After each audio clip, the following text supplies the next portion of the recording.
கடகராசியில் பிறந்த நண்பர்களுடைய வாழ்க்கையிலையும் வாழ்வாதாரத்திலையும் வரக்கூடிய பிப்ரவரி மாதத்தில் இந்த பிரபஞ்சம் எந்த மாதிரியான மாற்றங்களை தரப்போகுதுன்றது பற்றி தானுங்க முழுமையாக பார்க்க போகிறோம் இந்த காணொலியில்.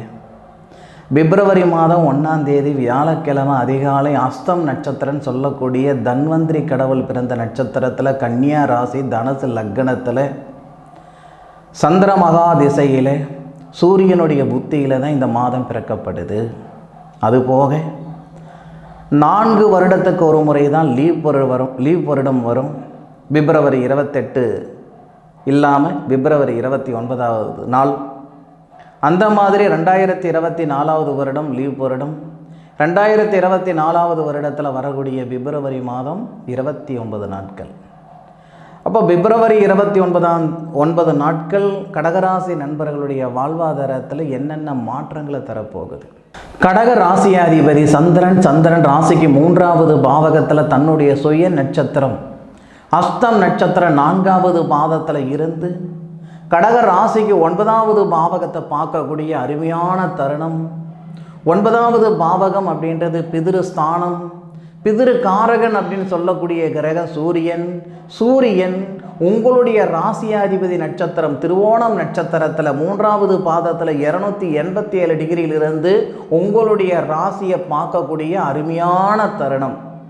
அப்போது பூர்வ புண்ணிய ஸ்தானத்தில் இருக்கிற சங்கடங்கள் எதுவாக இருந்தாலும் அந்த சங்கடங்களை சரிப்படுத்திக்கிறதுக்கு உண்டான அருமையான தருணமாக பிப்ரவரி 1ஆம் தேதியிலிருந்து பிப்ரவரி மாதம் 13ஆம் தேதி வரைக்கும் இந்த பிரபஞ்சம் தரப்போகுது கடகராசி நண்பர்களுக்கு. கர்மா நாம் விதைச்சது கிடையாது, அப்பார் விதைச்சதாக இருக்கட்டும், தாத்தாரை விதைச்சதாக இருந்திருக்கட்டும், எந்த வகையில் நமக்கு எந்த வழியில் வந்திருக்கிற கர்மாவாக இருந்தாலும் அந்த கர்மாவை 2024வது வருடம் வரக்கூடிய பிப்ரவரி மாதம் 1ஆம் தேதியிலிருந்து 13ஆம் தேதிக்குள்ளார நீங்கள் செய்யக்கூடிய அந்த நற்செயலால் உங்களுடைய கர்மா விலகிறதுக்கான தருணம் ஏற்படும். கடகராசிக்கு 12வது பாவகத்துக்கு அதிபதினு சொல்லக்கூடிய கிரகம் புதன். கடகராசிக்கு 2வது பாவகத்துக்கு அதிபதி குடும்பஸ்தானாதிபதினு சொல்லக்கூடிய கிரகம் சூரியன். கடகராசிக்கு 10வது பாவகத்துக்கு அதிபதியும் 5வது பாவகத்துக்கு அதிபதியும் சொல்லக்கூடிய கிரகம் செவ்வாய். அப்போது கடகராசிக்கு 4வது பாவகத்துக்கு அதிபதினு சொல்லக்கூடிய கிரகம் சுக்கிரன். கிட்டத்தட்ட பிப்ரவரி மாதத்தில் இந்த 4 கிரகங்களுடைய பார்வையும் கடகராசி மேலப்படும். லாபஸ்தானாதிபதி சுபஸ்தானாதிபதினு சொல்லக்கூடிய சுக்கிரனுடைய பார்வைப்படுறது சிறப்பு. தனஸ்தானாதிபதி குடும்பஸ்தானாதிபதினு சொல்லக்கூடிய சூரிய பகவானுடைய பார்வை உங்கள் ராசி மேலப்படுறது ரொம்ப ரொம்ப சிறப்பு. அதை விட புத்திரஸ்தானாதிபதி பூர்வீக ஸ்தானாதிபதினு சொல்லக்கூடிய செவ்வாய் உச்ச நிலையிலிருந்து உங்களுடைய ராசியை பார்க்குற தருணத்தில் சூரியனோட சேர்ந்து சூரிய மங்கள யோகமாக வரக்கூடிய தருணம் பிப்ரவரி மாதம் 5ஆம் தேதியிலிருந்து பிப்ரவரி மாதம் 13ஆம் தேதி வரை. அப்போது கிட்டத்தட்ட ஒரு 8 நாட்கள் அஷ்டம சனியுடைய அட்டகாசம் சரியாகிறதுக்குண்டான நேரமாக இருக்கும். கடகராசியில் பிறந்த நண்பர்கள் உழைப்பு மட்டும்தான் போடுறேங்க, உயர்வு இல்லாமல் இருக்கிறேன், வாழ்க்கையில் வளர்ச்சி இருக்குதோ இல்லையோ, வயசுக்கு மேலே கஷ்டம் மட்டும் இருந்துக்கிட்டு இருக்குதுங்க இந்த 2 வருஷத்தில் இருந்து அப்படின்ட்டு சங்கடப்பட்டு இருக்கிற கடகராசி நண்பர்களுக்கு பிப்ரவரி மாதம் 5ஆம் தேதியிலிருந்து பிப்ரவரி மாதம் 13ஆம் தேதிக்குள்ளார உழைப்புக்கு தகுந்த உயர்வு வரப்போகுது. அஷ்டமச்சனியினுடைய தாக்கம் குறைய போகுது. ஏற்கனவே நாம் செய்கிறது தவறாக இருக்கட்டும், அப்பார் செஞ்ச தப்பாக இருக்கட்டும், தாத்தன் செஞ்ச தப்பாக இருக்கட்டும், எந்த வகையில் நமக்கு கர்மா வந்திருந்தாலும் அந்த கர்மாங்களை சரி பண்ணிக்கிறதுக்கு உண்டான நேர காலங்களாக பிப்ரவரி 1ஆம் தேதியிலிருந்து பிப்ரவரி மாதம் 13ஆம் தேதி வரைக்கும் இருக்குன்னு சொன்னனுங்க. அதே அடிப்படையில் பிப்ரவரி 5ஆம் தேதி பூர்வ புண்ணிய ஸ்தானாதிபதியும் சேர்ந்திருக்கிறார் சூரிய பகவானோட. விரயஸ்தானாதிபதினு சொல்லக்கூடிய புதனும் சேர்ந்திருக்கிறார். இதில் ஒரு ஆச்சரியம் என்ன அப்படின்னா, இந்த மாதத்தில் கடகராசியாதிபதி சந்திரன் புதனுடைய ஆதிக்கத்தில் இருக்கிறாரு. புதன் 1ஆம் தேதி உங்களுடைய ராசிக்கு 7வது பாவகத்துக்கு வந்துட்டு சூரிய பகவானோட சேர்ந்து புதன் ஆதித்ய யோகமாக புதன் உங்கள் ராசியை பார்க்குறார். புதனுடைய ஆதிக்கத்தில் சந்திரன், சந்திரனுடைய வீட்டை பார்க்கக்கூடிய புதன். இதனால் ஒரு சில நண்பர்களுக்கு வெளியூர் வெளிநாடு சம்பந்தப்பட்ட வேலை வாய்ப்புகள் உருவாகிறதுக்கான வாய்ப்புகள் வரும். கழுத்து பிடிக்கிற அளவுக்கு பண பிரச்சனை இருக்குதுங்க, கடன் பிரச்சனை இருக்குதுங்க, இருக்கலாமா இருக்க வேண்டாமா, ஏதாவது செஞ்சுக்கிடலாமான்ற மனநிலையில் நான் இருந்துக்கிட்டு இருக்கிறேங்கன்னு சங்கடப்பட்டுட்டு இருந்தா பிப்ரவரி மாதம் 13 தேதிக்குள்ளார உங்களுடைய உழைப்புக்கு தகுந்த உயர்வு, வாழ்க்கைக்கு ஏற்ற வளர்ச்சி இந்த பிரபஞ்சம் கொடுக்க போகுதுன்றதில் எந்த விதமான ஒரு மாற்று கருத்தும் கிடையாது.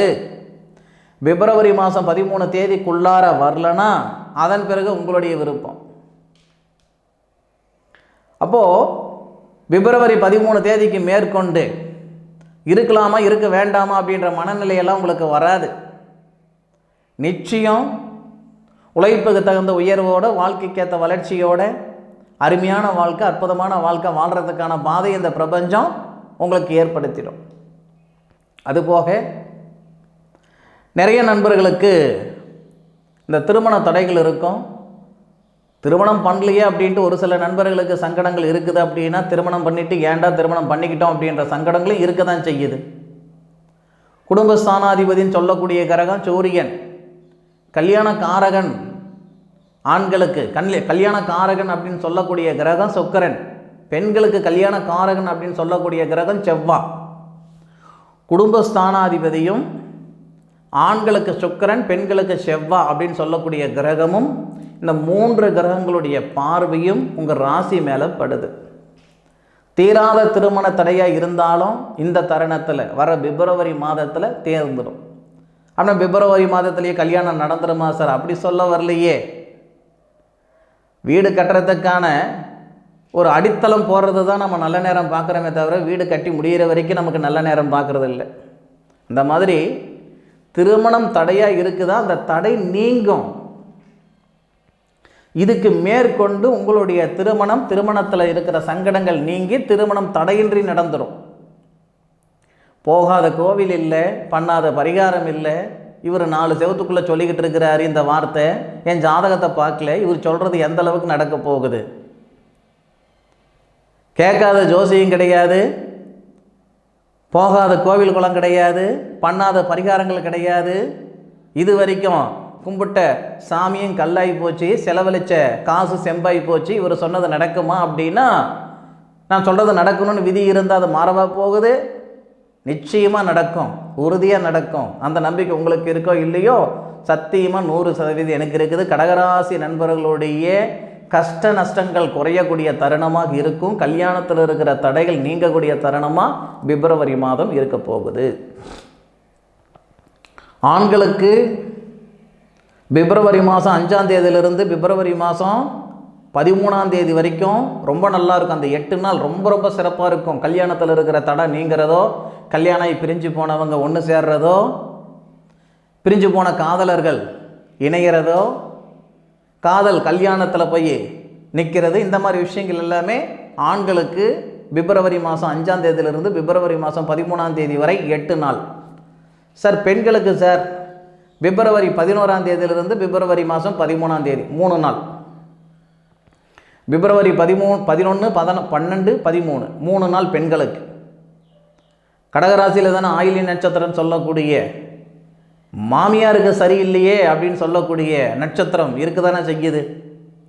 எந்த ஒரு நட்சத்திரமும் இவங்களுக்கு சரி இவங்களுக்கு சரியில்லைன்னெல்லாம் கிடையாதுங்க. யாரோ எப்பயோ சொன்ன விஷயத்தை இன்றைக்கி ஜோதிடர்கள் பிடிச்சிக்கிட்டு இருக்கிறாங்க. ஜோதிடர்கள் பிடிச்சிக்கிட்டு இருக்கிறாங்களோ இல்லையோ, சில மணமகனை பெற்றவங்க, ஏன்னா பொம்பளை பிள்ளையை பெற்றவங்க அந்த வார்த்தை சொல்ல மாட்டாங்க, மாமியாருக்கு இந்த பிள்ளையை கல்யாணம் பண்ணால் சரியில்லாமல் போய்டுன்ட்டு. ஆனால் ஆம்பளை பசங்களை பெற்றவங்க கொஞ்சம் பார்க்க தான் செய்கிறாங்க. அதுக்கு ஆதாரமே இல்லை. ஆயிலே நட்சத்திரத்தில் ஒரு பொம்பளை பிள்ளை வந்து ஒரு பொண்ணை கல்யாணம் பண்ணி மாமியாரும் மாமனாரும் கிட்டத்தட்ட அற்புதமான ஆயுளில் இருக்கிறவங்களையும் நம்ம பார்த்துருக்கோம். பரணி நட்சத்திரம், பூர நட்சத்திரம், பூராட நட்சத்திரம்னு சொல்லக்கூடிய அந்த சுக்கிர பகவானுடைய நட்சத்திரத்தில் திருமணம் பண்ணிட்டு வந்து 3 மாதம் 4 மாதத்துலேயே மாமியாருக்கு தொந்தரவு வந்ததை நம்ம பார்த்துருக்கோம். அப்போ ஒரு நட்சத்திரம் மட்டுமே நம்ம ஒரு பலன், முழுமையான பலன் கொடுத்துருன்ட்டு முடிவு பண்ணிட முடியாது. சரி, எது எப்படியோங்க, கடகராசியில் பிறந்த பெண்களுக்கு 11ஆம் தேதி, 12ஆம் தேதி, 13ஆம் தேதி இந்த 3 நாள் குடும்பஸ்தானாதிபதியும் திருமணஸ்தானாதிபதியும் திருமண காரகனும் இவங்களுடைய பார்வைகள் எல்லாம் படும். அப்போது அந்த திருமணம் போன்ற சுபகாரியங்கள் நடக்கிறதுக்கான வாய்ப்புகள், திருமணம் போன்ற சுபகாரியங்கள் ஏற்படுத்துறதுக்கான ஒரு சூழ்நிலையை உருவாக்கி கொடுத்துரும் இந்த பிப்ரவரி மாதம். அதுபோக 3வது பாவகத்துக்கு அதிபதி புதன் நம்ம ராசியை பார்க்குறாரு இல்லைங்களா. 1ஆம் தேதியிலிருந்து புதனுடைய பார்வை 19ஆம் தேதி வரைக்கும். ஒரு வேலை செய்யும்போது செய்யலாமா வேண்டாமா 2 மனசு இருக்கும். நல்ல விதமாக தான் செஞ்சு முடிப்பீங்க. ஆனால் நம்பிக்கை வரணும் இல்லையா, நம்ம மேலே நமக்கே நம்பிக்கை வரணும் இல்லையா.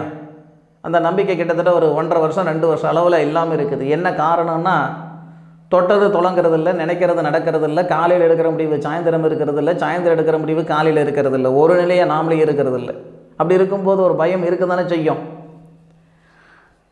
அப்போது பிப்ரவரி 1லிருந்து பிப்ரவரி 19 தேதிக்குள்ளார இந்த 2 மனசாக இருக்கும் இல்லைங்களா, அந்த 2 மனசு விலகி ஒரு மனசு செஞ்சே தீரணும், செஞ்சு தான் பார்த்துடலாம், என்ன தான் ஆகுதுன்னு பார்த்துடலான்ற ஒரு மன தைரியம் ஏற்படுத்திடும் இந்த பிரபஞ்சம். அதுபோக சுக்கிரனுடைய பார்வையை நம்ம ராசி மேலே படுது. சுப விரய செலவுகள் பண்ணுற மாதிரி இருந்தால் இந்த நேரத்தில் பண்ணலாம். ஏன்னா சுக்கிரன் செவ்வாய் சேர்றதுன்றது சிறப்பு. செவ்வாய் உச்சநிலையிலிருந்து சுக்கிரன் கூட இருக்கிறாரு. அதாவது 11ஆம் தேதியிலிருந்து 19ஆம் தேதி வரை. 11லிருந்து 19 வரைக்குமா அப்படின்னு கேட்டிங்கன்னா அப்படி சொல்ல முடியாது. கிட்டத்தட்ட 11ஆம் தேதியிலிருந்து ஒரு 20-22 தேதி வரைக்குமே சொல்லலாம். அந்த 20-22 தேதிக்குள்ளார கிட்டத்தட்ட இந்த மண்மனை ஏதாவது வாங்கணும், இல்லை இருக்கிற வீடு வாசல் ஆல்ட்ரேஷன் பண்ணணும் அப்படின்னா நம்ம தாராளமாக செய்யலாம். ஏன்னா செவ்வாய் அப்படின்ற கிரகம் இந்த மாதம் முழுவதும் 5ஆம் தேதிக்கு வரவர், பிப்ரவரி முழுவதும் பிப்ரவரி 29 நம்ம ராசிக்கு 7வது பாவகத்தில் உச்சத்தில் இருக்கிறார். 11ஆம் தேதி சுக்கிரன் மாறுவார். சுபஸ்தானாதிபதி இல்லைங்களா. சுபஸ்தானாதிபதினா சுபஸ்தானாதிபதி தான் வீடு வாசலுக்கு சொந்தக்காரர், மண்மனைக்கு சொந்தக்காரர் செவ்வாய், புத்திரஸ்தானத்துக்கு சொந்தக்காரர் செவ்வாய். அப்போது சுபஸ்தானாதிபதியும் புத்திரஸ்தானாதிபதி சேர்ந்து உங்கள் ராசியை பார்ப்பதால் ஒரு சில நண்பர்களுக்கு வீடு வாசல் மண்மனை யோகம் ஏற்படும், ஒரு சில நண்பர்களுக்கு புத்திர வளர்ச்சி ஏற்படுத்தும். புத்திரகாரகன் அப்படின்ற கிரகம் குரு 10வது பாவகத்தில் இருந்தார், வக்கரத்தில் இருந்தார். ஒரு சில நண்பர்களுக்கு புத்திர பாக்கியத்தில் தடைகள் ஏற்படுத்திகிட்டு இருந்திருக்கும். இப்போ குரு வக்கர நிவர்த்தி ஆகிட்டார்.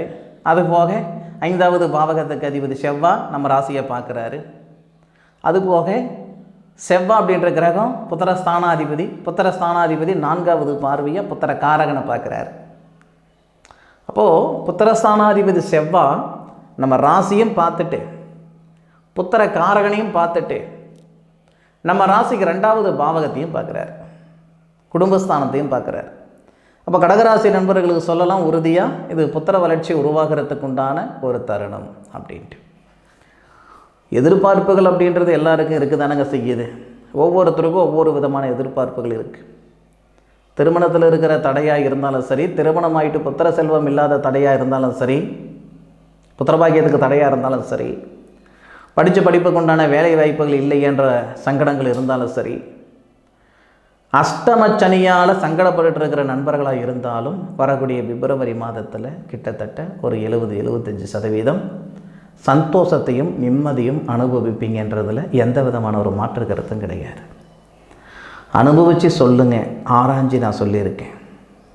அதுபோக வரக்கூடிய பிப்ரவரி மாதத்தில் கடகராசி நண்பர்களுக்கு எல்லா செல்வமும் வரணுன்ட்டு நான் வணங்கக்கூடிய ஈசனை வழிபட்டுக்கிட்டு மீண்டும் அடுத்த ஒரு அற்புதமான தருணத்தில் உங்கள் அனைவரையும் சந்திக்கும் வரை உங்களிடமிருந்து விடைபெறுவது உங்கள் வீட்டு ஜோதிட நண்பனான மா காளிதாஸ் மணிகண்டன். திருச்சிற்றம்பலம். வாழ்க வையகம், வாழ்க வளமுடன்.